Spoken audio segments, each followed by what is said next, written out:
लोकसभेमध्ये इंडिया आघाडी म्हणून आम आदमी पक्ष हा काँग्रेसच्या खांद्याला खांदा लावून उभा होता.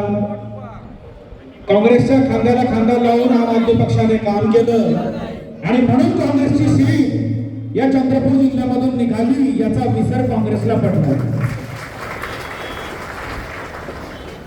काँग्रेसच्या आमच्या वहिनी निवडून आला आणि निवडून आल्यानंतर भर सभेमध्ये म्हणाल्या की जर आपल्या राजुरा विधानसभा क्षेत्राचे आता सदस्यतील आमदार सुभाष धोटे यांना तिकीट मिळाली असती तर सुधीर मुनगंटीवार असेच निवडून आले असते. हा त्यांचा आणि यांच्यावरचा आत्मविश्वास. 1,30,000चं मतदान या राजुरा विधानसभा क्षेत्रातनं काँग्रेसला मिळालं तर मला काँग्रेसला त्यांच्या खासदारांना आणि त्यांच्या आमदारांना सांगायचं आहे की हे 1,30,000 मतदान काँग्रेसचं नाही आहे. या ठिकाणी आम आदमी